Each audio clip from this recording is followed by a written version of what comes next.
Bueno, vamos a hablar ahorita del uso de los análogos de la GLP-1 para el manejo y reganancia de peso postcirugía bariátrica. No tengo ningún conflicto de interés.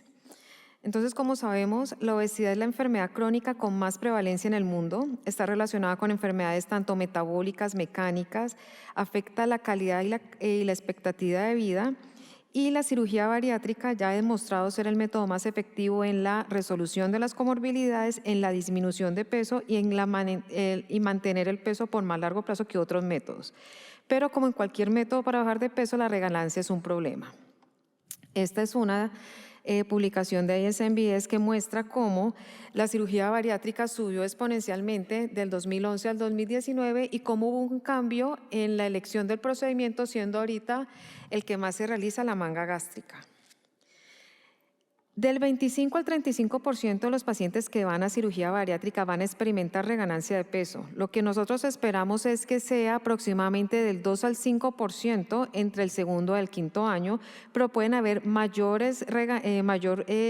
ganancia de peso y esto puede afectar la calidad de vida, reapareciendo comorbilidades, y además esto depende directamente de la pérdida de la adherencia a pautas saludables. Es decir, que el paciente deja de hacer actividad física o hace actividad física no efectiva. Está la reaparición de problemas psicológicos como depresión, ansiedad, craving. Y está la parte ambiental y cultural, por ejemplo, en los países latinos, donde la harina, las comidas fritas con alto contenido de calorías hacen parte del día a día de los pacientes. Entonces, con todo esto tenemos que tener estrategias para manejar esta reganancia en estos pacientes para que no pierdan las ganancias de la cirugía bariátrica. Esta es una descripción de la recuperación después de bypass en cirugía bariátrica y se puede ver que hacia el quinto al 10º año hay una recuperación importante en cierto grupo de pacientes. Entonces, ¿cómo definimos reganancia de peso? Hay muchas definiciones. Pueden ser el aumento del 25% del peso perdido de cuando llegó a la meta, o que gane más de 10 kilos, o que sume más de 5 puntos en su índice de masa corporal, o cualquier paciente que haya ganado peso y haya nuevamente reaparecido las comorbilidades. También tenemos que tener los pacientes con pérdida insuficiente, que han perdido menos del 50% del exceso de peso en 18 meses. Y también hay que tener en cuenta la prevalencia de que los métodos restrictivos tienen mayor probabilidad de reganancia que los métodos mixtos. Ya sabemos que las interacciones tanto alimentarias, la parte de la actividad física, muchas veces los pacientes piensan que salir a caminar es actividad física efectiva y eso no tiene una suficiente quema de calorías. Está la parte mental, los pacientes presentan estrés, ansiedad. Hubo un gran incremento de ganancia de peso en los pacientes, especialmente con la pandemia, con el COVID, estar encerrados. Y el año pasado, cuando estuvimos en Colombia el problema del paro, la gente estuvo muy estresada y eso incrementó la ingesta de alimentos. También hay que tener en cuenta que cuando uno evalúa a los pacientes con reganancia de peso, hay que ver la parte también anatómica, que no tenga dilatado, un sleeve que no esté el pouch dilatado, o un bypass con una anastomosis amplia, un pouch dilatado. Entonces también hay que hacer estudios anatómicos para ver si esto contribuye a la ganancia de peso. ¿Cómo se maneja? Pues como en todos, nuevamente la parte conductual, volver a los buenos hábitos, controlar la parte de ansiedad, depresión, y aquí es donde lo farmacológico nos ayuda mucho para complementar la parte conductual, y entre esos tenemos los análogos de la GLP-1. Esto también es una base para que si el paciente va a ir a una cirugía de revisión tengamos mejores resultados. Entonces, como ya sabemos, la recuperación del peso depende de todos estos factores y la intervención medicamentosa puede ser el primer paso tanto para la pérdida insuficiente, para la reganancia o para la preparación para una cirugía de revisión. Entonces, los análogos de la GLP-1 tienen dos vías para actuar. Están las vías periféricas aferentes, están las vías eferentes, ambas. Estas vías aferentes nos permiten determinar, el cerebro hace su conteo de cómo tiene su tejido graso y activa todas estas vías para preservarlo. Por eso es que hay veces frustrante para los pacientes hacer muchas cosas para bajar de peso y sienten que se estancan, que no pueden bajar bien de peso porque es que el cerebro baja tasa metabólica, hace que haya como retenga su tejido graso. Entonces aquí la GLP-1 nos ayuda porque actúa en las 3 vías, en las vías aferentes, eferentes y en el centro hedónico de las ganas de comer. Entonces, lo más importante con esto es que cuando utilizamos este tipo de medicamentos, en la parte del sistema nervioso central, al controlar el sistema hedónico, entonces ya no tiene tanto placer para buscar las comidas hipercalóricas o no necesita terminar la porción para sentirse bien o muchas veces simplemente no la quiere comer. En la parte del estómago, entonces, disminuye el vaciamiento gástrico, lo que hace que el paciente permanezca más tiempo lleno, disminuya la porción, menos probabilidad de picar, aumenta la síntesis de glicógeno en el músculo y sabemos que el músculo es un órgano metabólico. Lo mismo en la parte del metabolismo hepático y aumenta la secreción de insulina. Entonces, en noviembre del 2018 hasta diciembre del 2021, tengo 40 pacientes después de cirugía bariátrica que experimentaron reganancia de peso, 38 con manga, 2 con bypass. Todos fueron a manejo conductual con nutrición, psicología, psiquiatría y fisiatría. A todos se les hizo valoración por bioimpedancia para conocer grasa visceral, grasa subcutánea, peso saludable y se les hizo una evaluación anatómica con endoscopia y con tránsito de sus cirugías.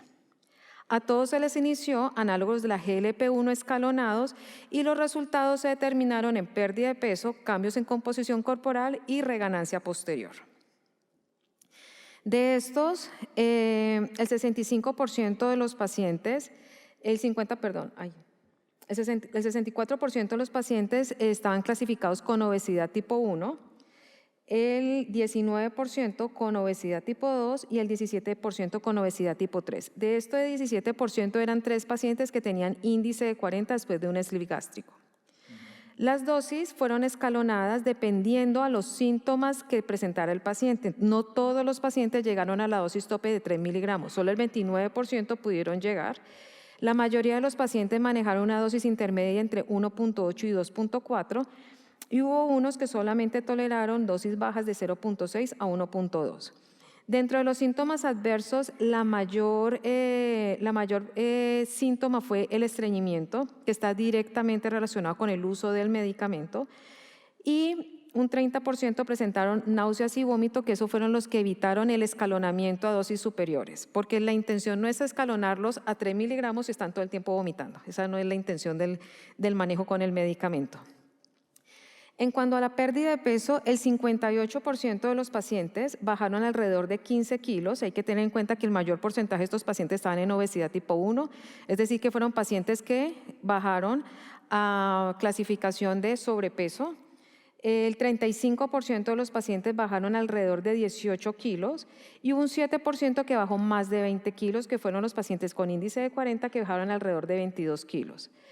En el hallazgo de bioimpedancia, que es el más importante independiente del peso, lo más importante es la disminución de 20 centímetros de grasa visceral, teniéndolos en grasa viscerales por debajo de 100 centímetros, que es lo más importante para evitar enfermedad metabólica, disminución de grasa corporal entre 3 a 7 kilos sin sacrificar masa muscular, porque se puede perder peso a expensas de músculo, esto no afecta la grasa corporal y eso nos estaría dejando un paciente con tendencia a la sarcopenia, que no sería un paciente con una composición corporal saludable.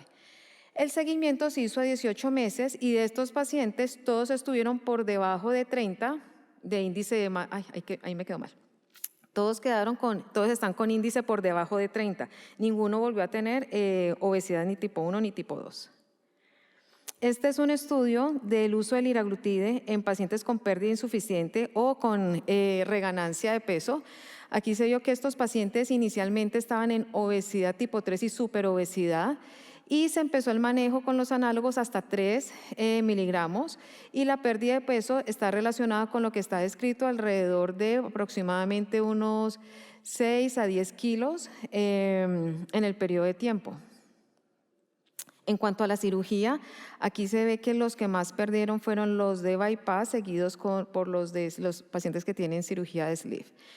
Entonces, lo que se puede concluir es que la reganancia postcirugía bariátrica es algo que puede ocurrir. Básicamente está relacionado con que el paciente se devuelve a de nuevo a sus malos hábitos. Muchas veces falta de seguimiento. Cuando el paciente se pierde es cuando empieza a comer mal, a tener malas decisiones a la hora de hacer ejercicio y de comer. Gran parte de este componente es psicológico, ambiental y la falta de actividad física. Hay que evaluar todas las aristas del problema. También hay que tener en cuenta que hay pacientes que tienen problemas anatómicos, que entre más los optimicemos, mejor va a ser el resultado después de cirugía.